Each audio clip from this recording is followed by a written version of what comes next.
Steelshod has learned a little about the invading Svards now. Between interactions with Hakon and their new member Gunnar, here's what they know. Most Svardic clans have been united under a single warlord. Many Krieger clans, too. This man is terrifying in battle, a strong leader, and smart. They call him Bjornsson. Supposedly, he's not a Svard. Or at least, not the way most Svards see it. He came out of the far frozen north, leading an army of northern barbarians. The southern Svards call them Bersarks, bearskins, beastmen. Bersarks are closely tied to a Svardic demigod, Ter, said to be an evil spirit that roams the woods, possesses beasts and men, and drives them mad with bloodlust. Bersarks engage in rituals to Ter. Go on ritual quest, kill bear, skin bear, wear bear, become bear. Even the Svards find these guys scary. Crazy, bloodthirsty. But Bjornsson is far from crazy. He has taken control of dozens, maybe even hundreds of clans, through war, subterfuge, and often single combat with a champion or jarl. Now he's coming for the Midlands. The barge makes landfall at another trading hub, about 1.5 weeks down the river. It needs repairs after the Svard fight. The parties reached the borders of Cadia, though. Cadia, Midlands. What are these places? Time for some geography. The region the game has taken place in so far is called Midlands. Mostly because we couldn't think of a good region name, and it's kinda in the middle. Plus, that means the common language everyone's been speaking is Middish, which is just evocative enough of English that I like it. Midlands is large, contiguous land area settled by lots of small kingdoms and some barbarians. The kingdoms are all basically Anglosphere. Accents run the gamut of British dialects, Welsh, Irish, Scottish, etc. The basic culture formed from the Castilian Empire, dominating and civilizing most of the native barbarians a few hundred years ago. North is Kriegenian Drusk, and eventually Svarden if you go far enough. South is the fragmented Spitalian city-states and the declining core of the Castilian Empire. East, where the party came from, is the Midland Mountains and Tarathia beyond them. West is the sea and a large island. The island is called Lorraine. Its people are Loranet. Alexander's player named Lorraine and suggested the culture. He was the first one to make a Loranet PC as well. Not for a while yet, but he will. Motherfucker is the only one of us that can pull off a passable French accent. Good thing I only have to create and run like 200 Loranet NPCs over the course of this game. Thanks, man. The Middish kingdoms and Lorraine are overwhelmingly Tarathi faithful. They pay tithes back to the church. Tarathi monks and priests are common, and lots of churches. One Middish kingdom, Kirkworth, is literally named after the huge church they have at their capital. But they fight amongst each other a lot, mostly over land and peasants. Steelshod's destination kingdom is called Cadia, one of the largest, most powerful Middish kingdoms, and controls most of the western coastline. Cadia has lots of castles. Castles are mostly just former Castilian forts, watchtowers, cities, etc., expanded upon with inferior architecture. Some stone, but lots of wood, especially in the expansions. Not the big, sweeping stone castles of the High Middle Ages. That said, the trading hub Steelshod has landed at is impressive. Called Torva, it's made up of an island sporting one of the aforementioned castles. Castleline bridges arc over the rivers. Stone and wood barbicans built on either side of the bridges.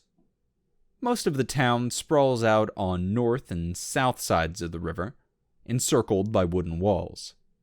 To the Castellines, this was a bridge and a simple fortification that could house a legion. To the Middish, this is a marvel of engineering that borders on the mystical.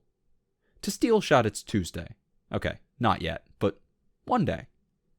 After making landfall, Alexander and Jorin request an audience with the local lord. The lord's name is Fortinbras. Describe him as a friendly, rotund fellow. Puff out my cheeks when I talk. Make love to those B sounds. Players promptly nicknamed him Fattenbrass. They let him know about the Svardic raiders they killed. He knows Svards have been active. There's rumors of brewing war. The crown has already called its banners, and Fortinbras sent some men, but it's clear he's surprised. He wasn't taking the threat seriously. The party finds that Fortinbras's steward, an up-jumped peasant named Vernon Cleaver, seems to be much more Johnny on the spot. He thanks them for their assistance, and it's clear he will take steps to protect the city. Power behind the lord? Nah, Fortinbras seems a genuinely decent lord, just not cut out for war. Cleaver suggests Steelshod definitely make their way to the capital. They share their intel about Hakon with the Acadian lords. Plus, armies are gathering there, and plenty of mercs. The barge repairs are taking too long. Steelshod decides to make the rest of the journey on foot and horse. The merchant, with shitty help, Giancarlo, is still tagging along with them. The few wagons of goods that Jorin saved were mostly loaded up with high-quality arms and armor. What better place to recoup losses than a war zone? Problem? Traveling with a couple merchant caravan wagons is slower. And more conspicuous. And the fastest land route to the capital takes them through the Ankari Hills. The Ankar are a culture of barbarians that resisted civilization by the Castellines. Ankar cleave to their old ways, hunting and fighting and herding and drinking mead. Led by clan chiefs and druids. Disorganized but numerous and dangerous. Surprising nobody, the party is ambushed by Ankari raiders. And Svards? Why are there Svards here? Bad sign. Steelshod makes short work of their foes regardless. The trip through the Ankari Hills is rough but doable. They discover that Svardic priests and a select number of warriors have ventured into the hills to recruit the Ankari. Surprisingly successful. Between what Steelshod has seen back in Yerevan and now here, they are getting a bad feeling about these priests. Seems like the priests have some ability to fuck with people's heads. Cloud their minds. It doesn't bode well. The party also rescues a young Winkari lass who has run away from her clan. Her father was a clan chief and was dispossessed by one of his men that is backing Svards. Svards mistreated her in traditional Viking fashion. She follows along for a while, happily kills a few Svards during a fight. She wants a permanent place in the company. Okay, sure. Accidental precedent seems to be that everyone who wants to join needs to go through trial by combat. Fight an existing member. Alexander really doesn't want to fight a traumatized rape victim. Jorin doesn't mind, though. She's a heathen. The girl is surprisingly tough. Not a lot of training, but she has grit. Helps I rolled a 16 con when I rolled her stats on 3d6 down the line. Alexander calls the fight over when she gets up after getting beaten down 3 or 4 times in a row. Welcome aboard, Kara. On the far side of the hills, they run into more Svards. Fuckers are like roaches. See one? There's 100 more you didn't see. Detour to help some desperate farmers with their roach problem. Run into a plucky young farmer who manages to kill not 1, but 2 Svardic warriors. Plucky farm boy is tall, broad shoulders, but slouches and speaks softly, actually quite meek. Steelshod discover he's a deserter, called to conscription and then pussied out in his first engagement. Alexander convinces the young lad that there's always a chance to atone for previous mistakes.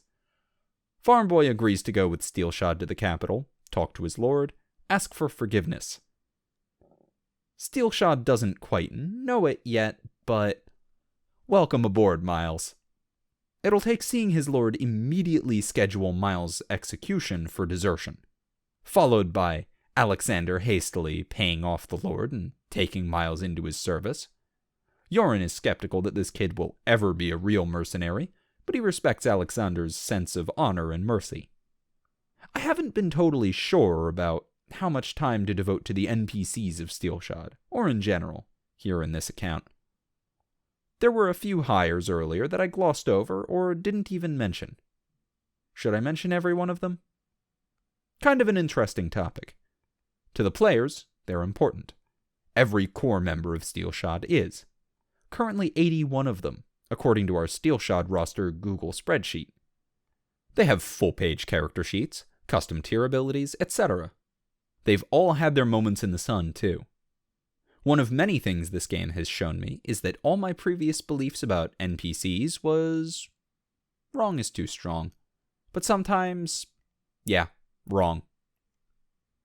When it comes to NPC members of Steelshod, my players revel in NPC exploits. There isn't much in this world that is more satisfying to them than to hand-pick a few NPC Steelshod members, send them to do a job, and watch it get done fucking flawlessly. This is not the way I was used to. NPCs stealing PC Thunder is a great way to kill a game. Guess it makes sense, though, in a way. Thing is, maybe 1 in 20 Steelshod NPCs are NPCs I actually created without any thought to them ever being recruited. Often, all but the most basic attributes of their existence was improvised. NPC shows up briefly, Alexander or Yoren take an interest, ask questions, flesh the person out. Voila, newest member. They recruit them, train them, mold them. When an NPC gains a tier, we brainstorm together to come up with a new ability. Hell, even giving NPCs experience is collaborative. 2 out of 3 vote on whether or not they've earned it. So, I suppose it makes sense. They're everyone's NPCs. And sometimes, they're as big as stars as the PCs. Miles and Kara might be special cases, though. They joined under such janky circumstances. Minimal combat training, kinda pitiful personal circumstances. But they stick around. There will come a day when a 7 months pregnant Kara challenges an unruly Winkari warrior under her command to a fight, sweeps his leg, and stumps him into the dirt in 6 seconds flat. Barks 50 of his kin back into line. And a day when the mere sight of Sir Miles Steelheart in full battle kit makes veteran warriors wet themselves. And young peasant farmers call him Milord. And he really is shod in fucking steel. But I'm getting ahead of myself. And I think I've more than used up my space. So we'll get to the capital next time. Thank you for tuning in to Steelshod, a series by Mostly Rights, narrated by Tailforge. You can find every chapter in text format, as well as character sheets, setting information, maps, and rule documents on the Steelshod tabletop system in the link below. If you'd like to support the channel, you can pop down to the description and use the Patreon link for recurring donations, the PayPal.me link for one-time donations, the Teespring link for shirts with the incredibly cool background art by Nobody, or use the DriveThruRPG affiliate link the next time you're looking to try a new system. If you'd like to support the author, you can find Steelshod merch on the MostlyRights.com store, or donate to the Mostly Rights Patreon, which are both linked on reddit.com/r/mostlyrights down below.